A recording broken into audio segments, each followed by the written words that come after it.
네, 오늘은 사도적 교회가 무엇인가에 대해서 말씀을 2주간 나누려고 합니다.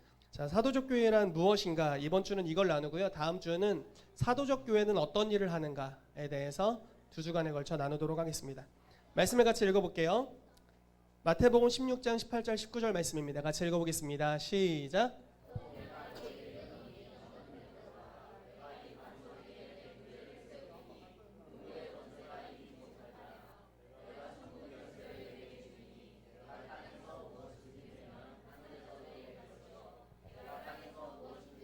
하늘에서도 풀리리라 하시고. 아멘.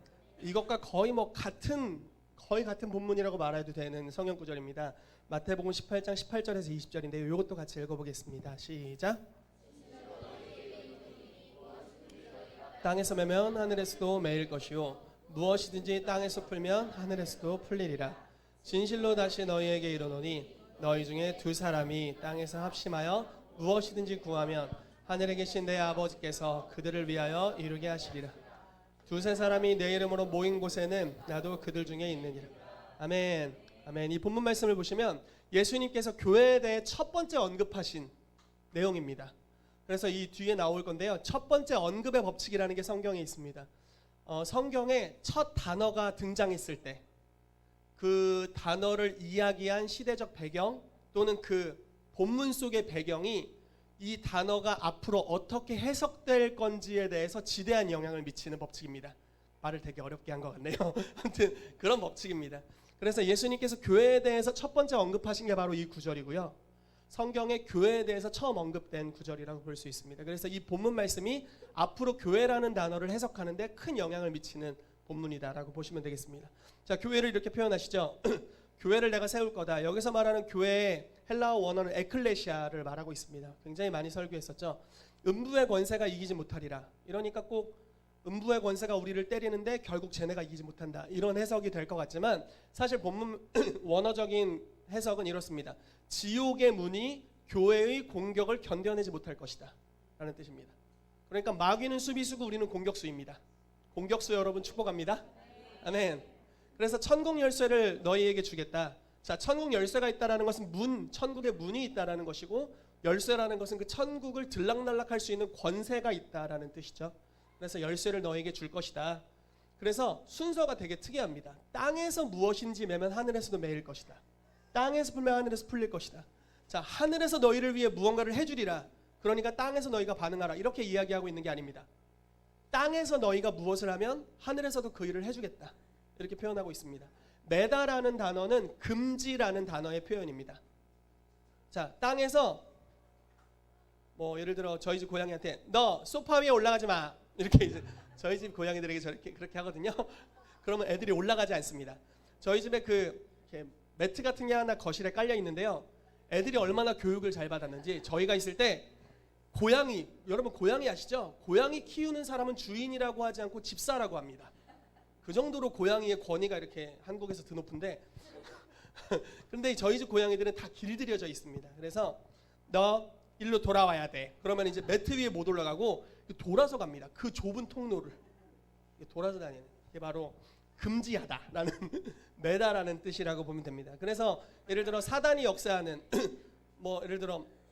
사단이 역사하는 어떤 환경에 대해서 우리가 땅에서 먼저 시작하는 겁니다. 주 예수 이름으로 너의 활동을 금지한다. 그러면 하늘에서 권세가 풀어지고 하늘에서 하나님이 일하셔서 금지되는 것입니다. 이것이 바로 금지, 매다라는 단어의 표현입니다. 자, 땅에서 무엇인지 풀면 하늘에서도 풀리리라. 이건 허락의 단어입니다. 무엇인지 너희가 허락하면 하늘도 허락해 줄 것이다 라는 겁니다. 어마어마한 권세죠. 강희훈 전사님에게 재정이 있을지어다 이렇게 선포하는 겁니다. 굉장히 좋네요. 굉장히 기분이 좋네요. 내가 꼭 돈을 주는 것 같이 기분이 좋네요. 네. 그런 선포들을 하는 거예요. 우리가 허락을 하는 겁니다. 그러면 하늘에서 그걸 승인하셔서 허락하시겠다라는 겁니다. 그래서 아주 권세 있는 자의 표현을 이야기하는 것입니다. 그 YWAM의 창시자, 우리나라에서는 예수전도단으로 많이 알려져 있죠. 예수전도단의 이제 창립자이신 로렌 커닝햄 박사님이 있습니다. 그분의 아내가 있어요. 그분이 어느 날 물이 이렇게 있는 곳에 가고 있는데 전기가 거기 튀고 있는 걸 몰랐습니다. 굉장히 위험한 상황이죠. 그래서 물을 밟았어요. 어떻게 됐을까요? 전기가 막, 그래서 막 이거 어떻게 해야 되나 너무 당황하는 거예요. 여기서부터 벗어날 수 없겠다 싶은 거예요. 그래서 주님께 이렇게 한 거예요. 주님 살려주십시오. 아직 죽고 싶지 않습니다. 살려주세요. 계속 그랬는데 주님이 아무 응답이 없으시더래요. 그래서 한참 감전이 되고 있는데 주님이 그러시더래요. 왜 나한테 부탁하냐? 명령해라. 그래서 주 예수 이름으로 이 전기는 나에게서 끊어질지어다 선포했답니다. 그리고 나서 전기로부터 튕겨 나갔대요. 그리고 살았답니다. 또 비슷한 간증이 있어요. 로렌 커닝햄 박사님이 차를 타고 운전해 가다가 두 분이 가다가 사고가 난 거예요. 그래서 로렌 커닝햄은 이제 남편은 몸을 추스리고 있었고 아내는 봤더니 저기 나가 떨어져 있는 겁니다. 가서 숨을 쉬는지 봤더니 숨이 멎은 거예요. 주님께 기도했습니다. 그랬더니 주님이 나에게 부탁하지 말고 권세를 사용하라라고 말씀하셨대요. 그래서 생명은 돌아올지어다라고 선언했답니다. 그러고 나서 다시 숨을 쉬게 되었다는 이야기가 있습니다. 이게 바로 교회에게 허락된 권세죠. 천국 열쇠입니다. 그래서 오늘 그것들에 대해서 이야기를 하려고 합니다. 자, 마태복음 18장, 에클레시아 교회에 대해서 이야기하고 있고요. 그 연장선상으로 교회를 또 이야기하고 있습니다. 교회의 권세, 천국 열쇠를 어떤 방식으로 사용할 수 있는지, 금지와 허락에 대해서 나오고 있고요. 또 한 가지, 두 사람이 땅에서 합심하여 무엇이든지 구하면이라고 표현됩니다. 자, 두 사람이, 저 밑에는 두세 사람이라고 또 표현되어 있죠. 두 사람 또는 세 사람이 굉장히 중요한 단어입니다. 아주 예언적인 단어입니다. 이런 성경 구절이 있어요. 장로에 대한 송사는 두세 사람의 증인이 없으면 받지를 마라. 그러니까 장로님은 굉장히 중요한 분이죠. 무언가 범법한 일이 있다 할지라도 명확한 증인들이 있어야 된다. 그래서 두세 사람의 증인이 있어야 그를 송사를 할 수 있다. 뭐 이런 표현입니다. 그런데 이 법적으로 두세 사람이 굉장히 중요한데요. 이 두세 사람이 합심한다라고 표현하고 있습니다. 합심한다라는 단어는 합심기도 하겠습니다. 이 단어가 아닙니다. 여기서 합심하다라는 원어적인 표현은 동의하다라는 뜻입니다. 너 이게 하나님의 뜻인 거에 대해 동의하니? 너도 동의하니? 너도 이걸 원하니? 응, 원해. 이 동의를 이야기하는 겁니다. 한 복음 전도자가 한 마을에 갔습니다. 그래서 막 복음을 전하고 전도 집회를 하고 있는 거죠. 근데 그 교회 성도님이 오셔서 이렇게 질문합니다. 목사님, 성경을 믿으세요? 그러니까 이 부흥회를 하러 온 목사님이 굉장히 황당하죠. 당혹스럽기도 하고. 그러니까 성경을 믿는다고 해야겠죠. 성경을 믿죠. 그랬더니 이렇게 표현하는 거예요. 마태복음 18장 18절에서 20절 말씀을 믿습니까? 목사님이 무슨 구절인지 생각이 나지 않았지만 믿는다고 우선했답니다. 그리고 성경을 떠들어 봤더니 이제 이 성경 구절이었습니다. 두 사람이 합심하여 기도하면, 동의하여 기도하면 하늘에서 응답하시리라. 이 말씀 믿으세요? 그랬더니 저 믿습니다 라고 했습니다. 이 성도님이 이렇게 얘기합니다. 저는 제 옆 동네에 있는 한 가정이 구원받는 것이 주의 뜻이라고 믿습니다. 저는 그것에 동의했습니다. 그런데 제가 여태까지 이것에 함께 동의해 줄 사람을 찾지 못했습니다. 그러나 오늘 목사님께서 동의해 주신다면 이 말씀이 이루어지게 될 겁니다. 저랑 동의해 주시겠습니까? 이렇게. 뭐라고 해야 돼? 당연히 동의한다고 해야지. 뭐라고 해야겠어? 부흥회하러 왔는데 당연히 동의한다고 해야 되죠. 그래서 동의한다고. 그래서 동의하고 한 마음으로, 이게 주의 뜻인 것을 함께 동의하고 의지를 담아서 함께 기도했답니다. 그리고 이 목사님은 부흥회 하시고 그 성도님은 전도하러 가시고 첫날이 됐습니다. 갔습니다. 전도했는데 전도가 돼버렸네요. 그래서 데리고 왔습니다. 그 부흥 집회에서 구원받았습니다. 이 성도님이 신이 났어요. 또 동의하고 싶은 게 생각났거든. 그래서 자기의 다른 옆집, 다른 옆 동네 이렇게 기도하며 함께 그러면서 구원의 역사가 계속 풀어졌다는 이야기가 있습니다. 여러분, 동의하다는 게 이런 것이죠. 자, 교회의 특징 중에 하나가 무언가를 합심하여 동의하며 기도하는 것입니다. 또 한 가지, 두세 사람이라는 표현이 있습니다. 두세 사람이 내 이름으로 모인 곳에 그들 중에 있다. 자, 교회는 건물이 아닙니다, 여러분. 오시다 보면 여기 킹스 주빌리 교회라고 붙어있는 간판을 보셨겠지만 이 건물이 교회는 아닙니다. 여러분, 저희가 이곳을 떠나면 여기는 뭐가 될지 모릅니다. 예전에 합기도 체육관이었습니다. 그전에는 창고였습니다. 그리고 지금 부동산에 내놨습니다. 그래서 뭐가 될지 모릅니다. 그러니까 교회는 건물이 아닙니다. 만약에 여러분, 지난주에 저희가 야외 예배를 드렸죠.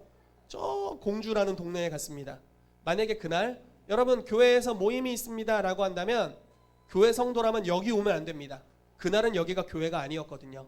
그날은 거기가 교회였습니다. 왜냐하면 두세 사람이 주 이름으로 모인 바로 그곳이 교회입니다.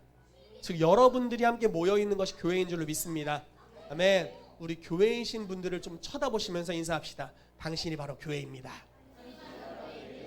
아멘. 당신이 바로 교회입니다. 그래서 교회라는 것의 정의는 두세 사람이 주의 이름으로 모여있는 공동체다라는 것입니다. 그래서 이런 특징들을 우리가 좀 여러 가지 살펴보면서 사도적 교회에 대해 알아보도록 하겠습니다.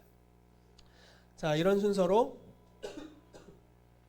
말씀을 보도록 하겠습니다. 자, 에클레시아입니다. 제가 읽어드릴게요. 아까 읽었으니까요. 또 내가 내게 이르노니 너는 베드로라. 내가 이 반석 위에 내 교회 에클레시아를 세우리니 음부의 권세가 이기지 못하리라. 내가 천국 열쇠를 내게 주리니 내가 땅에서 무엇이든지 매면 하늘에서도 매일 것이요 내가 땅에서 무엇이든지 풀면 하늘에서도 풀리리라 하시고. 아멘. 자, 에클레시아라는 단어의 뜻에 대해서 나옵니다. 잘 보일 줄 알고 했는데 매번 실패하네요. 자, 교회란 단어 에클레시아는 시대적으로 이런 배경이 있습니다. 예수님이 이 배경을 의도적으로 사용하셨어요.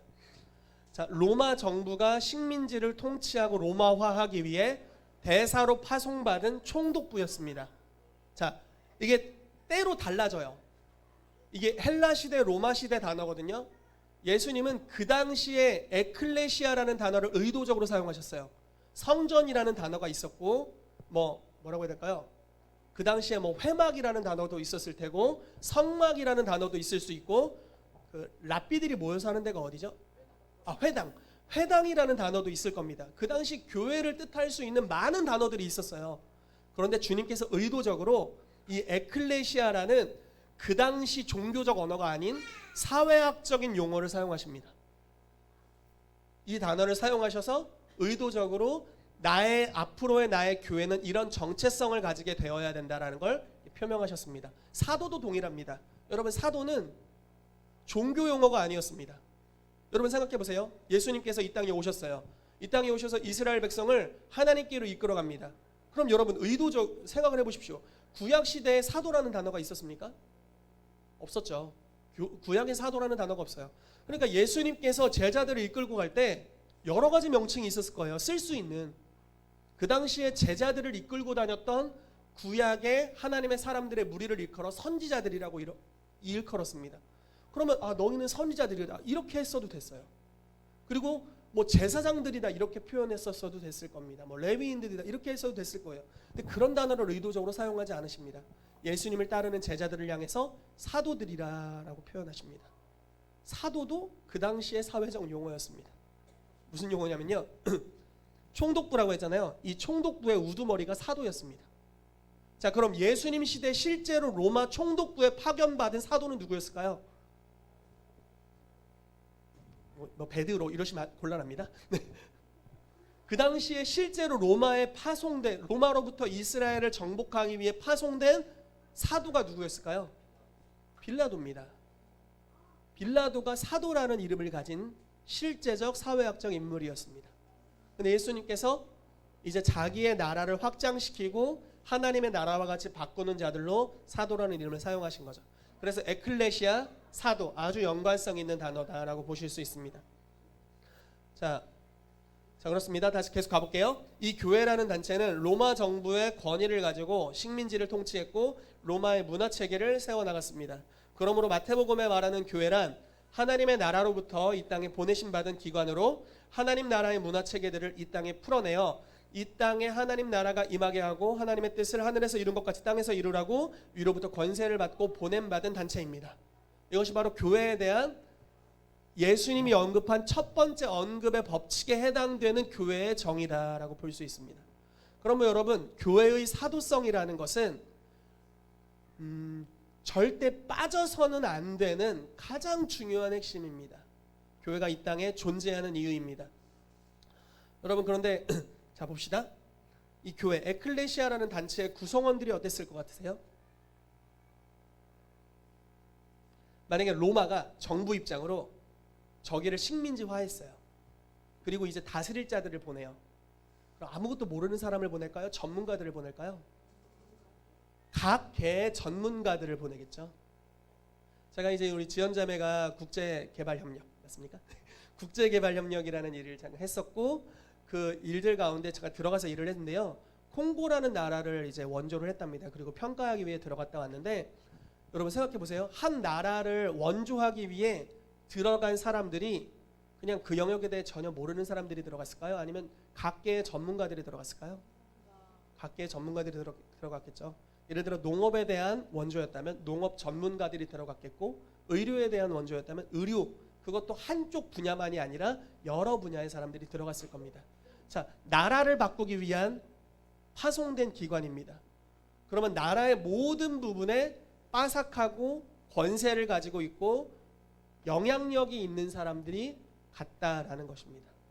자, 교회가 바로 그런 곳이다라고 이야기를 하고 있는 것이죠. 여러분, 제가 오늘 교회의 뭐라고 해야 될까요? 정의에 대한 것들을 계속 이야기할 겁니다. 이것은 교회의 정체성에 대해 이야기하는 것과 같습니다. 그것은 곧 저와 여러분들이 어떤 존재냐에 대한 것을 이야기하는 것입니다. 듣다가 너무 놀라거나 기죽지 말게 되시기를 축복해요. 왜냐하면 너무 높은 차원을 이야기할 거거든요. 근데 여러분 이렇게 시작되는 겁니다. 제가 지난번에 정체성에 대해서 메시지를 나눌 때도 그랬지만 먼저 내가 어떤 존재인지를 알고 그 다음에 행동이 나가는 겁니다. 내가 의인이라는 것을 깨달아야 내가 믿음으로 말미암아 의롭게 된 자라는 것을 깨달아야 의가 행해져요. 나는 주여 죄인 나부랭이입니다 하는 사람은 죄밖에 질 수가 없어요. 스스로를 죄인으로 인식하고 있는데 어떻게 여기서 의로운 행위가 나와요? 주님 나는 주로부터 존귀함을 입었습니다라고 여기는 자가 스스로를 존귀히 여기는 삶을 삽니다. 아멘. 그러므로 죄라는 더러움에 가까이 가지 않는 거죠. 왜냐하면 난 존귀하니까. 아멘. 주께서 나를 거룩해 하셨다는 믿음이 있는 사람이 거룩한 삶을 살아갑니다. 나는 그리스도의 성품과 마음을 가졌다라고 믿게 된 사람들이 그리스도의 성품과 마음으로 살아갑니다. 주님은 성품이 좋으시지만 저는 개차반입니다. 이러면 이제 나갈 게 그거밖에 없는 거예요. 개차반 뭐 이렇게 나가는 겁니다. 그러니까 똑같아요. 교회라는 정의도 동일합니다. 저와 여러분들 또 킹스주빌리 교회가 현재 이 모습이 아닐 가능성이 굉장히 많습니다. 여러분 왜 이렇게 아멘을 크게 하세요? 이 모습이 현재 아닐 가능성이 굉장히 커요. 그러나 상관없어요. 우리가 어떤 존재로 부르심 받았는지를 알아야 거기서부터 이게 나오기 시작할 겁니다. 아멘. 지금 여기 이 나라의 각계 전문가들 계신가요? 모르겠습니다. 저도 우선 아닙니다. 여기 이 나라의 각계 전문가는 아닙니다. 이 동네의 각계 전문가도 아닌 것 같습니다. 그렇지만 주님께서 여러분들을 그 위치로 이끌어 가실 겁니다. 교회라는 공동체 자체가 그런 부르심이거든요. 이 땅의 정부기관의 요직들보다 훨씬 더 높은 차원으로 하나님께서 여러분들을 이끌어 주실 거예요. 왜냐하면 이 교회가 실제로 이 땅에 파송된 하나님의 나라의 정부이기 때문에 그렇습니다. 그런 영향력을 갖게 되시기를 예수 이름으로 축복합니다. 아멘. 그래서 에클레시아라는 곳이 바로 이런 곳입니다. 예수님께서 이러한 모습으로 교회를 생각하셨다라는 것입니다. 그러면은 이 에클레시아의 구성원에 대해서 좀 알아보겠습니다. 이 구성원은 도대체 어떤 존재들이냐라는 것에 대해서 알아보도록 하겠습니다. 자, 잘 보이게 해놨지만 잘 안 보이는 저 글씨를 중심으로 잘 보여야 되는데 안타깝네요. 그래도 아마 여러분들 중에 제가 눈이 한 두 번째로 나쁜 것 같습니다. 강희훈 전사님이 저보다 더 나쁠 것 같은데 제가 눈이 굉장히 나쁘니까 저는 가까이서 보면 보이니까 여러분들은 다 보일 거라고 믿어요. 자, 이 말씀을 같이 큰 목소리로 읽도록 하겠습니다. 시작.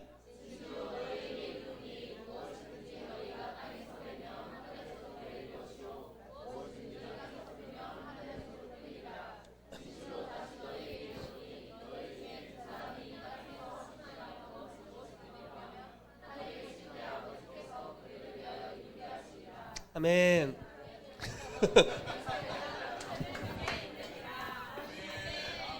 안 읽고 있었던 거 티 엄청 났어요.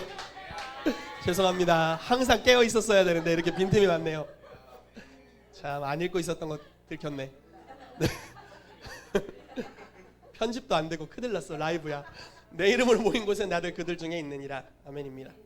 자, 이 두세 사람이 교회의 구성원인데 이들은 어떤 특징을 가진 사람들인가에 대해서 보도록 하겠습니다.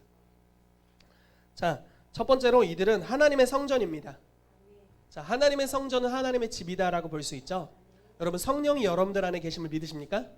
아멘. 그분은 안타깝게도 떠나지 않으십니다. 우리가 죄질 때도 함께 계시다라는 굉장히 부담스러운 분이세요. 예수님이 육신으로 계실 때는 우리가 잠시 떠나 있을 수도 있었겠지만 성령님은 떠날 수 없는 임재를 가지신 분이시죠. 떠날 수가 없습니다.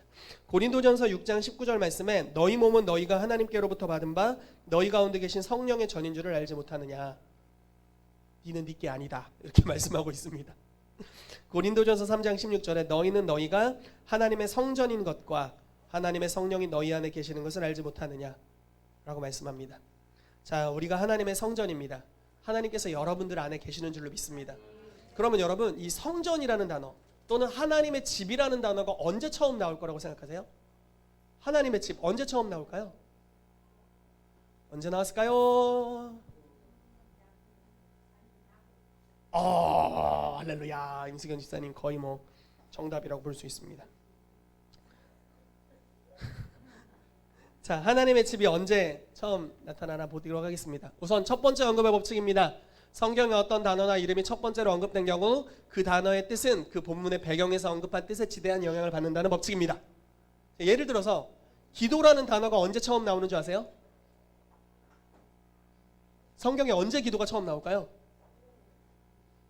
뭐 계시록이요 이러면 안 되겠죠. 창세기에 처음 나오겠죠. 창세기 누가 처음 이 단어를 사용했을까? 하나님이 사용하셨는데 사용하신 건 누가 처음 이 기도라는 것을 했을까요? 아브라함입니다. 네, 블레셋 사람들이 다 그 아이를 가지지 못하는 질병에 걸렸을 때 하나님이 그 블레셋 왕인 아비멜렉에게 나타나셔서 이렇게 말씀하십니다.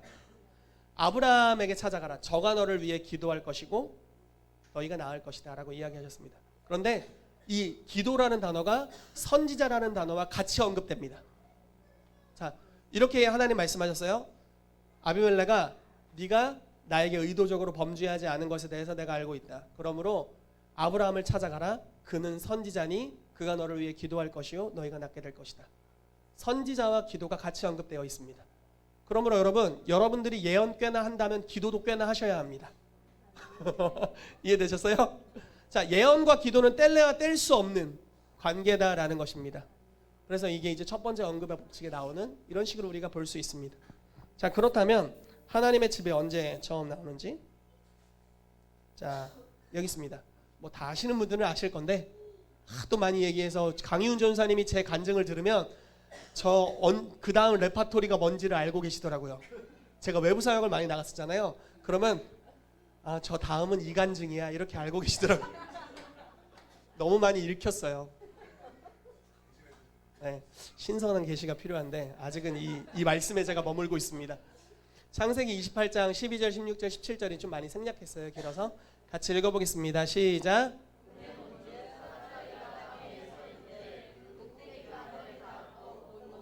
하나님의 사자들이 그 위에서 오르락 내리락 하고 야곱이 잠이 깨어 이르되 여호와께서 과연 여기 계시거늘 내가 알지 못하였도다.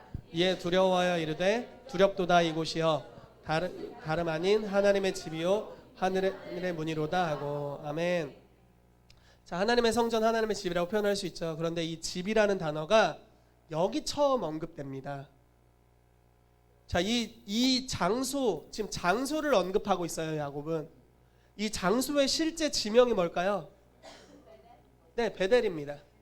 자, 베델이라는 이름의 지명의 뜻은 하나님의 집이라는 뜻이에요. 원래 이 지역의 본 이름은 루스였습니다. 그런데 야곱이 베델이라고 이름을 지었습니다. 왜냐하면 여기서 내가 하나님이 계신 것을 느꼈고 만났기 때문에. 그래서 이곳의 이름을 베델이라고 이름 짓습니다. 자, 베델의 특징이 있습니다. 하나님의 집의 특징이 있습니다. 사닥다리가 있습니다. 그리고 하늘과 땅이 연결되어 있습니다. 하늘에 구멍이 뚫려 있어요. 그리고 그 꼭대기에 여호와께서 계시고 여호와께서 계신 하늘과 그 베델이라는 땅 사이에 하나님의 집이라는 땅의 존재 가운데 천사들이 왔다 갔다 하고 있습니다. 여러분 시편 말씀에 이런 말씀이 있어요. 능력이 있어 여호와의 말씀을 이루는 천사들 너희는 하나님을 찬양할지어다 이렇게 얘기하거든요. 자, 천사들은 무엇을 하는 존재들입니까? 하나님의 뜻을 성취하기 위해 파송된 자들입니다. 예를 들어서 예지자매에게 하나님이 말씀하시는 거예요. 예지자매에게 선물 좀 갖다 줘. 그러면 천사가 휙 가가지고 촥 주고 오는 겁니다. 천사가 바로 그 일을 하는 거죠. 하나님이 뭔가를 말씀하시면 수행하고 이루어지게 하는 자들입니다. 그래서 여호와의 말씀을 이루는 자들입니다. 천사들이. 그런데 이 공간은 무슨 공간이냐면요, 하나님이 계시고 무언가를 말씀하십니다. 그리고 천사들은 그것을 이루기 위해 아주 분주하게 왔다 갔다 합니다. 자, 이 시대적 배경은 그렇습니다. 야곱이 에서를 속이고 아버지를 속이고 장자권을 탈취한 뒤에 형이 야곱을 죽이려고 하자 어머니, 이렇게 얘기해도 다 이해되시죠? 어머니 리브가가 야곱을 자기의 오라비였던 라반의 집으로 가라라고 말씀하셨을 때입니다. 그래서 야곱은 원래 집돌이입니다. 집 밖을 벗어나는 것을 싫어하는 사람이고 집에서 이렇게 팥죽 이렇게 요리하는 걸 좋아했던 사람, 굉장히 가정적이었던 사람이었습니다. 그런데 집 밖에 처음 나가보게 된 거죠. 그래서 나가는 겁니다. 배낭 하나 메고 처음 부모를 떠났습니다. 여러분 그 당시 생각해 보세요. 치안이 아주 어두워요. 치안이 가다가 그냥 죽이면 죽는 거예요. 누구도 뭐 어떻게 할 수 없는 곳입니다. 그러니까 얼마나 무서웠겠습니까? 한 청년이 배낭 메고 삼촌 라반의 집을 가는데 한 번도 가본 적 없는, 내비게이션이 있었겠어요? 뭐가 있었겠어요? 그냥 가는 거죠.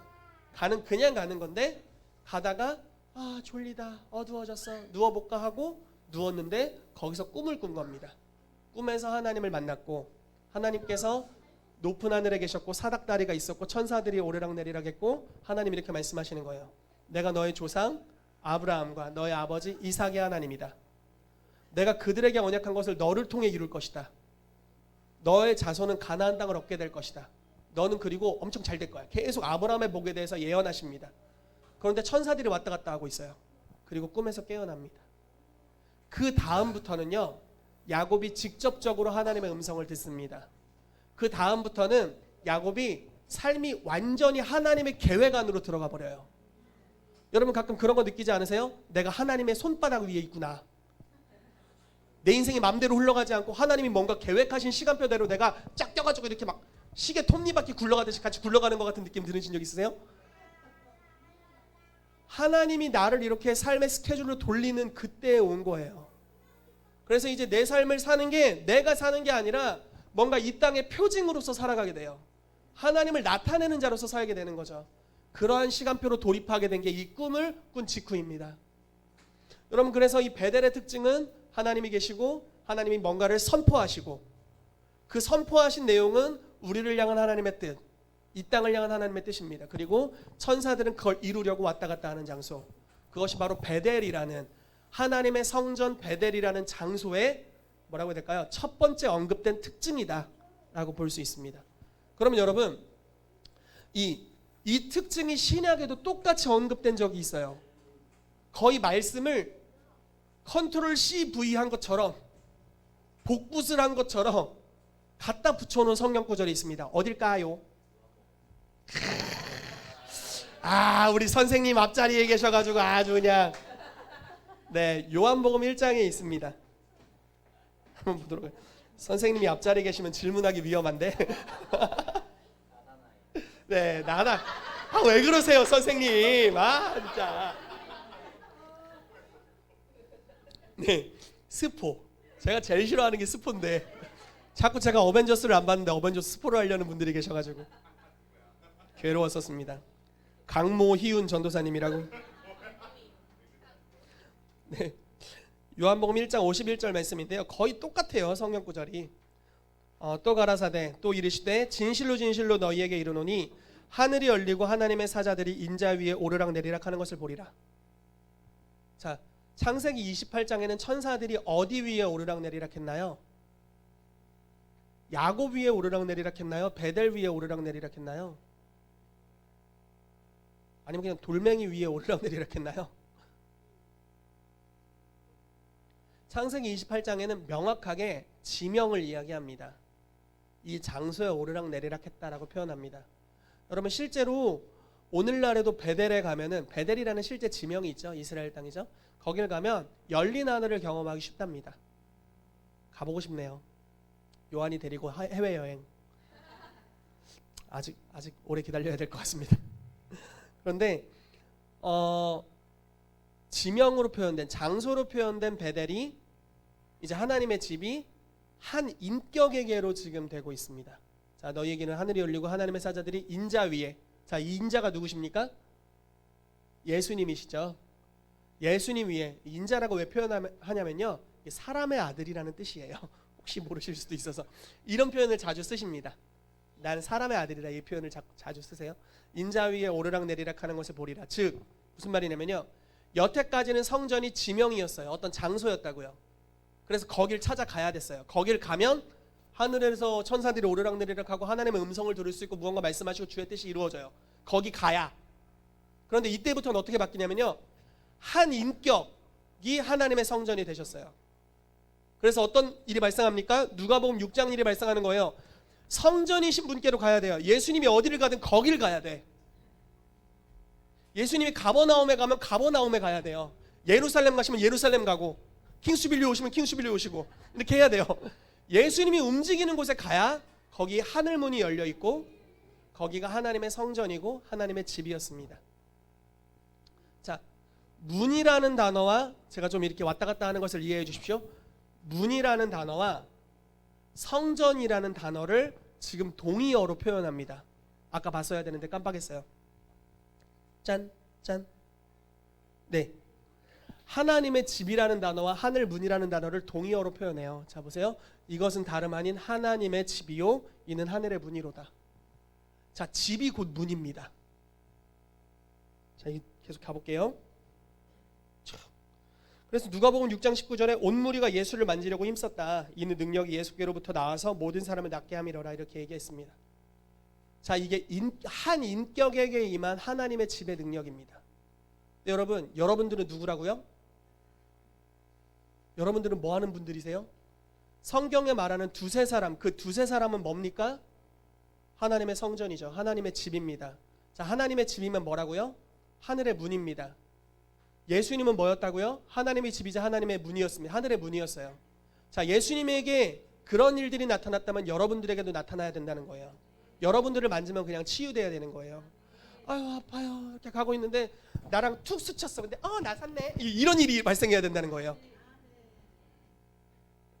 왜냐하면 우리가 이 땅에 존재하는 하늘 문이기 때문에 그렇습니다. 여러분 생각해 보세요. 성경에 이런 표현이 있어요. 너희가 만약에 범죄하면 하늘은 놋 하늘이 될 것이다. 하늘이 닫힐 거라는 거죠. 그런데 성경이 말하기를 저와 여러분들을 하늘 문이라고 표현합니다. 이렇게 하는 거예요. 주님, 이 땅에 하늘을 열어주십시오라고 기도하는 게 아니에요. 주님, 제가 이 땅에 왔습니다. 제가 문인데요. 이 땅에 비를 내려주셔야겠네요. 그럼 내가 문이니까 이러면서 문인 거죠. 그냥 내가 문이에요. 어떤 사람의 삶에 막힘이 있어요. 그럼 내가 가는 거예요. 주님, 돌파시켜 주셔야겠어요. 왜냐면 제가 문이잖아요. 문을 열어주시옵소서 이런 게 아니라, 문이 따로 있고 막 열으려고 막 이렇게 하는 게 아니라 내가 문이라니까요. 주님, 내가 여기 있어요. 내가 열었는데 그럼 문이 열린 건데 이렇게 되는 거죠.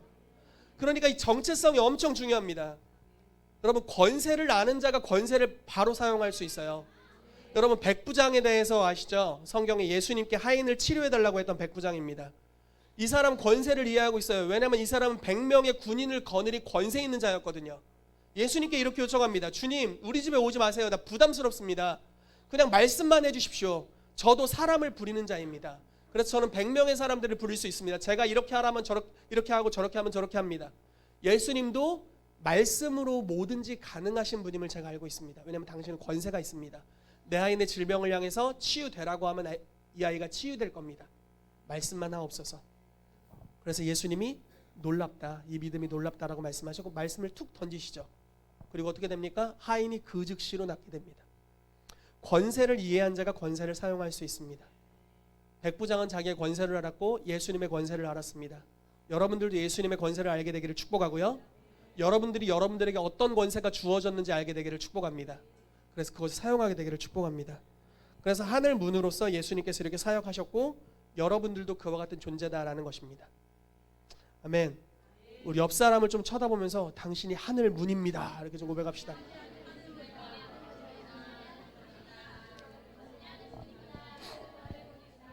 아멘. 여러분들이 하늘 문이십니다. 아멘. 여러분 믿음으로 선포합니다. 여러분들이 여러분들 가정의 하늘 문입니다.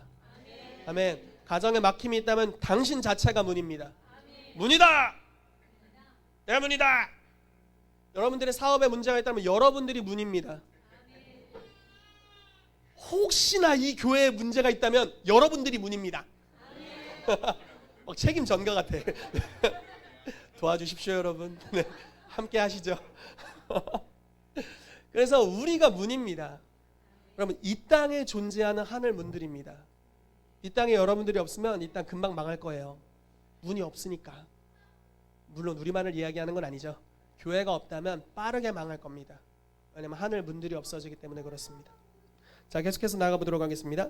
자, 문이라는 단어에 대해서 이야기를 계속해 보겠습니다. 자, 문이 어떤 의미가 있는지를 볼게요. 첫 번째로 하늘의 통로입니다. 오르락 내리락 하고 있죠. 자, 예수님이 이렇게 표현하셨어요. 나는 양의 문이다. 양들은 나를 통하여 들어가며 나오며 꼴을 얻는다. 먹을 것을 얻는다라고 표현하셨습니다. 자, 문이라는 것은 언제든지 거기를 들락날락 할 수 있다는 거예요. 예수님께서 여러분들에게 천국 열쇠를 주신다라고 말씀하셨잖아요. 그건 이것과 같습니다. 이런 허락이에요. 저희 집 202호 번호키입니다. 비밀번호는 하면 됩니다. 제가 만약에 이걸 여러분들에게 알려드렸다는 것은, 성경적으로 알려드렸다는 것은 여러분들은 이 집에 들어오셔서 언제든지 주무실 수 있고, 언제든지 원하는 것을 드실 수 있고, 원하는 물건을 갖다 팔 수도 있고, 자기네 집으로 가져갈 수도 있습니다. 이런 뜻이에요. 열쇠를 줬다는 건 그 의미입니다. 자, 그런데 실제로 저희 집 비밀번호 알고 계신 분이어서 굉장히 부담스럽습니다. 성경 시대에 그랬다는 얘기고 오늘날은 좀 이야기가 다릅니다. 네. 경계선 명확하게 그어야지 언제 침입할지 모르기 때문에. 말씀을 까먹었어요. 예수님께서 우리에게 천국 열쇠를 주셨다라는 것은 천국에 너희가 언제든지 들어올 수 있다라는 허락뿐만 아니라 그냥 나 만나고 예배하다 좀 가, 이렇게 한 게 아니에요. 그것만이 아니에요. 너는 언제든지 천국에 들어올 수 있고 천국에 있는 모든 자원을 가지고 갈 수 있다. 모든 것이 허락된 것을 의미합니다. 너희가 지혜가 필요하다면 천국의 도서관에 와서 책 좀 읽다 가라. 너희가 사업의 아이템이 필요하다면 천국에 들어와서 계시를 받다 가라. 너희가 권능, 초자연적인 권능이 필요하다면 천국에 들어와서 나로부터 초자연적인 권능을 받아가지고 가라. 언제든지 들어갈 수 있는 거예요. 언제든지. 여러분 때로는 입신 천국 막 이성 나갔고 갔다가 1시간 뒤에 돌아와가지고 천국을 봤어요. 이거 기대하실 수 있어요. 어떤 분들은.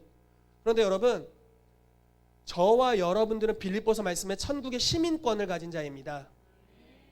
여러분 한국에서 사시는데 어려우세요? 물론 어려울 수 있지만 시민권을 가진 자는 그냥 언제든지 들락날락 할 수 있는 거예요. 내가 원할 때 가는 거예요. 거기 살다 또 오고 또 그러는 거예요. 여러분 천국이 시민권을 가졌다는 건 거기 내가 발붙여 살고 있다라는 뜻입니다.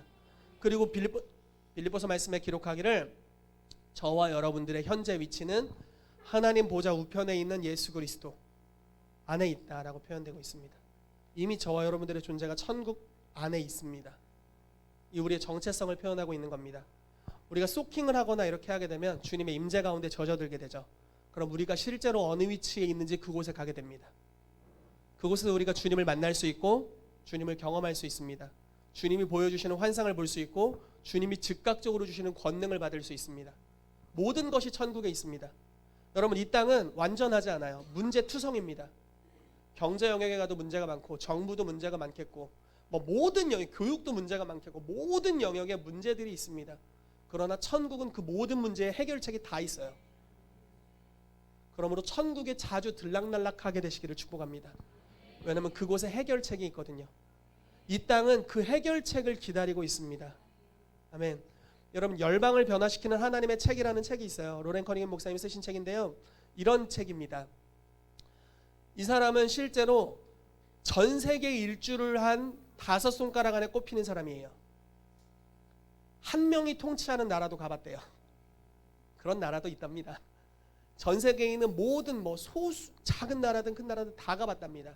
그런데 가보고 역사를 공부해보면서 이런 특징을 깨달았어요. 뭐냐면 성경을 받아들인 나라가 부강해졌다라는 역사적인 결론을 내렸습니다. 이게 무슨 말일까요? 어느 시대엔 이런 일이 있었대요. 한 나라에서요, 한 사람이, 크리스찬이 성경을 보다가 성경 안에서 농업에 대한 주의 말씀을 발견한 거예요. 상상이나 할 수 있겠어요? 우리 아버지 노력하셔야겠는데 배추 농사를 어떻게 지어야 될지. 성경 안에서 농업에 대한 진리가 있는 거예요. 나는 농업에 대한 진리를 별로 본 적이 없거든요. 뭐 씨를 뭐 같이 뭐 뿌리지 마라 뭐 이런 거밖에 기억이 안 나는데 이제 뭐 농사를 짓지 않으니까.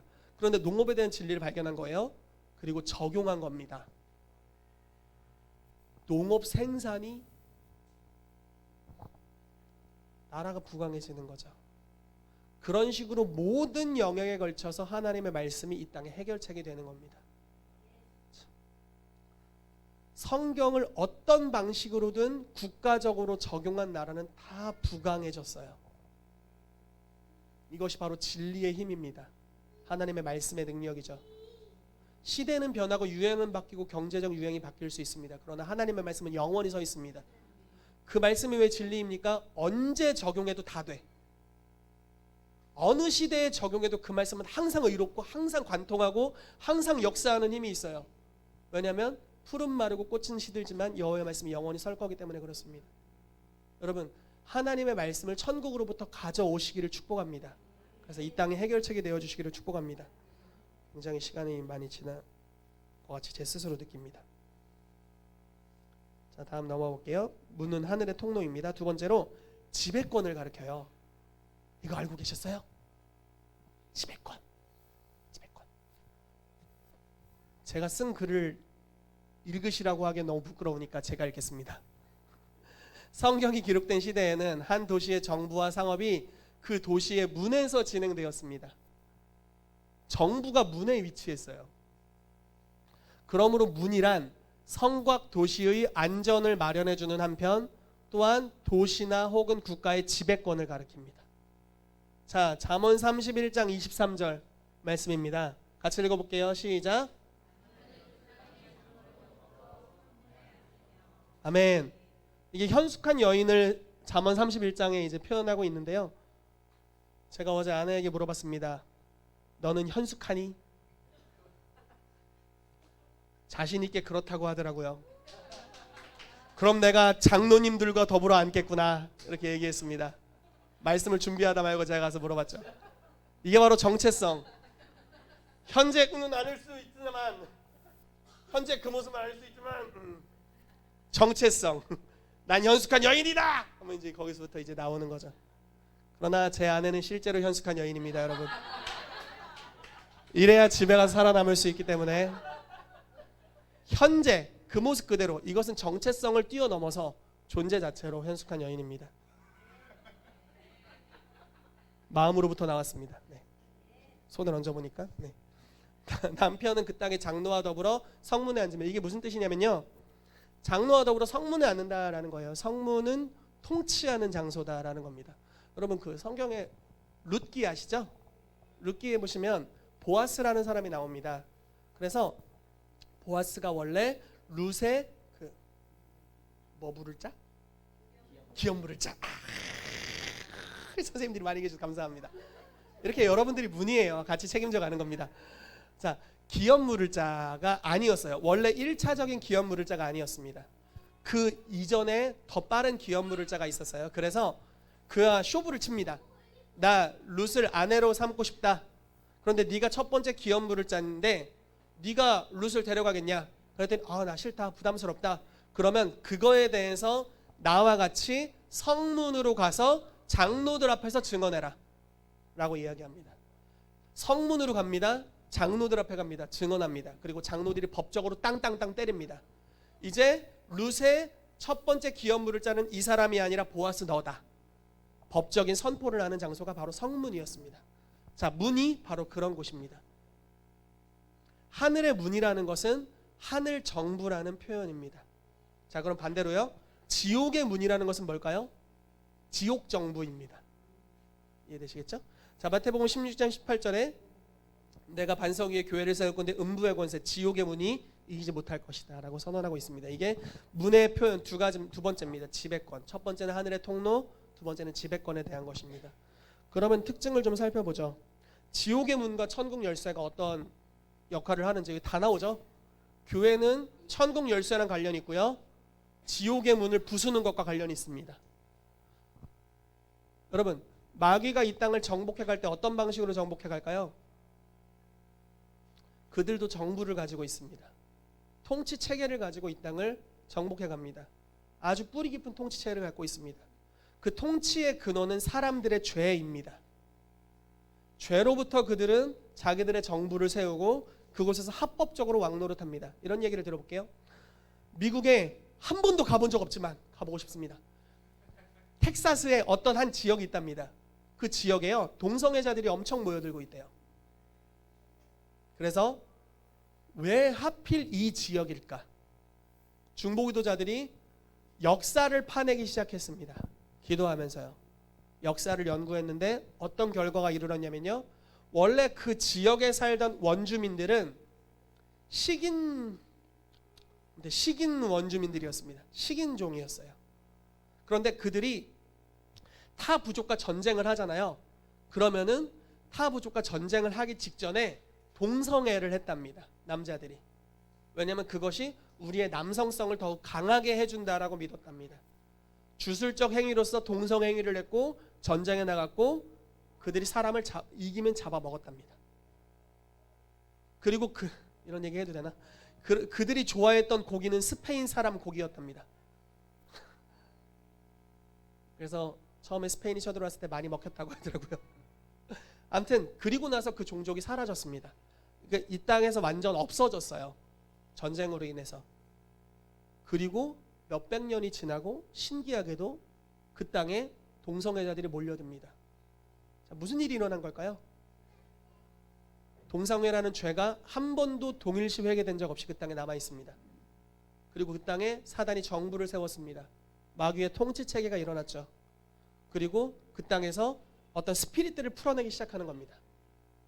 이리 와 동성애자들, 이리 와. 왠지 모르게 그 땅에 끌리는 거죠. 그리고 그 땅이 동성애에 대해 열린 정책을 내놓기 시작할 겁니다.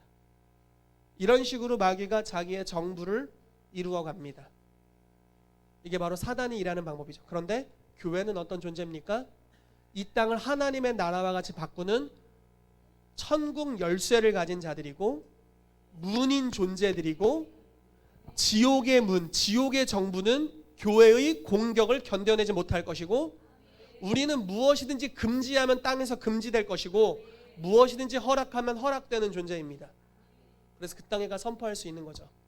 그 땅의 죄에 대해 동일시 회개하고 그 땅의 정부에 대해서 주 예수 이름으로 묵기라 라고 선언할 수 있는 것이고요. 우리가 문이 되어서 하늘의 올바른 성에 대한 정체성, 하늘에서 하나님이 보여주시는 올바른 남자와 여자로서의 성 정체성과 결혼관계와 가정에 대한 진리들을 그 땅에 풀어낼 수 있습니다. 그렇게 하면 그 땅에 에클레시아, 하나님 나라의 정부가 세워지게 되고 하나님의 나라가 이루어지는 일들이 있게 되는 것이죠. 이런 방식으로 교회가 일하는 것입니다. 그래서 사도적 교회가 문으로서 역할을 감당하게 되는 줄로 믿습니다. 자, 그래서 이제 결론을 내리도록 하겠습니다. 마지막으로 이 성경 구절을 다시 한번 큰 목소리로 읽도록 하겠습니다. 시작.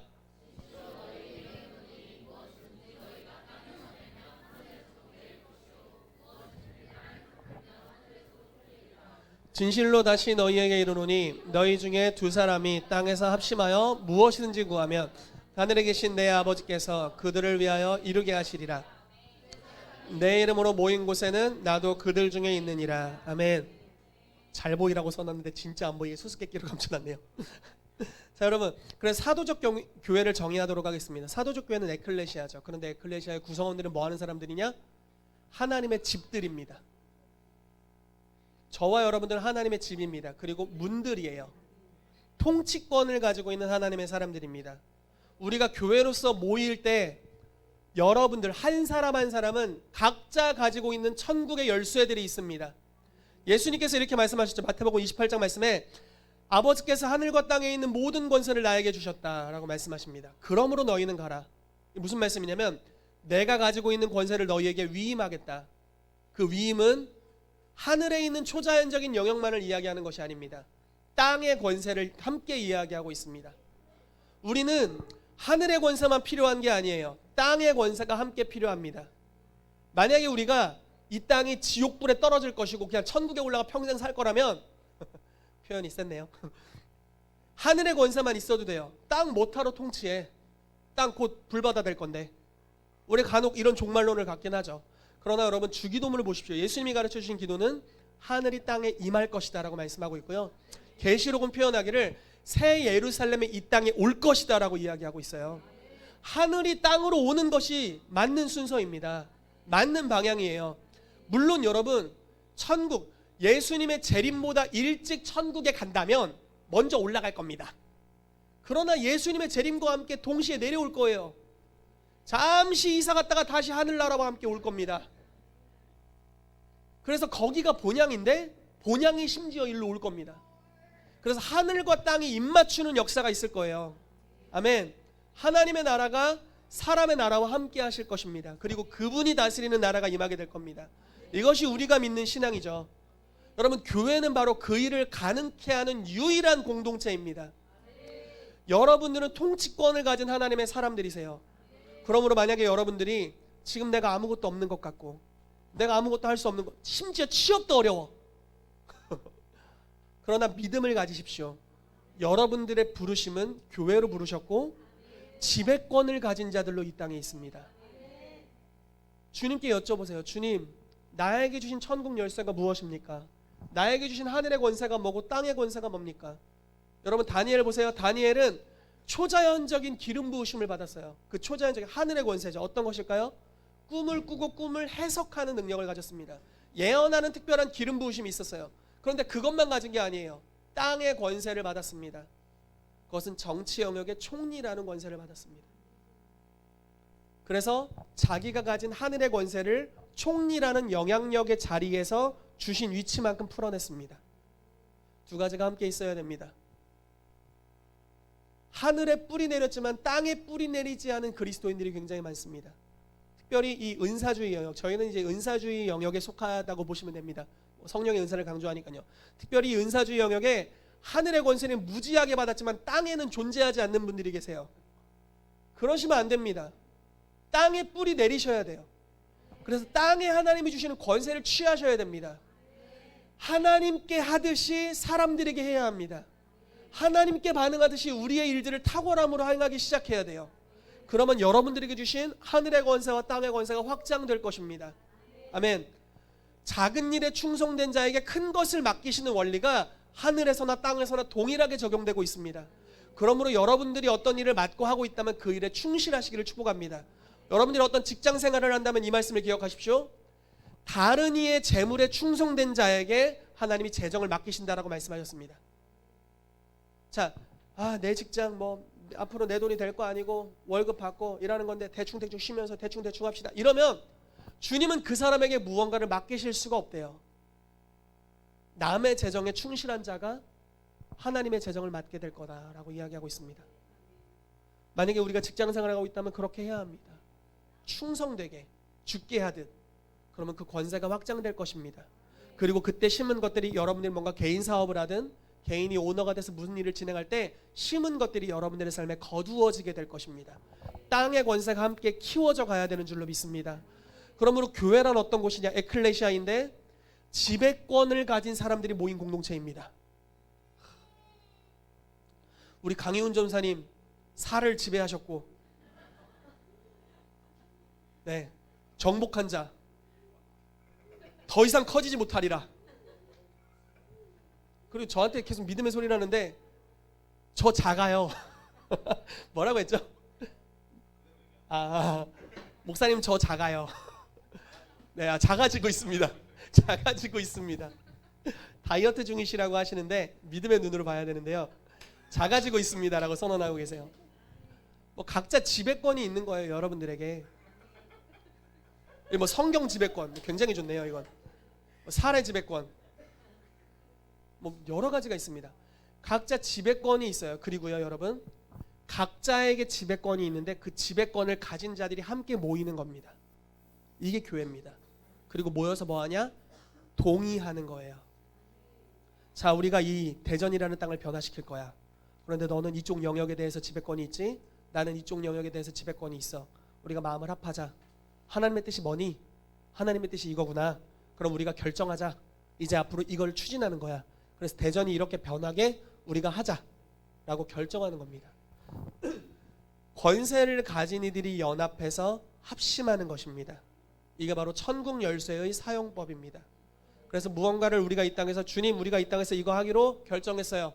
땅에서 풀어내면 하늘에서 그 권세와 능력이 임할 겁니다. 그래서 실제로 풀어내는 일들이 임하게 될 줄로 믿습니다. 여러분, 그러므로 첫 번째, 권세를 취하게 되시기를 축복해요. 여러분들의 가정에 대해서 마귀에게 권세를 주지 마십시오. 여러분들이 문입니다. 여러분들이 권세를 가지고 있어요. 집안의 영적 분위기가 안 좋다면 주님 도와주세요가 아니라 좋아져라 이렇게 선언하세요.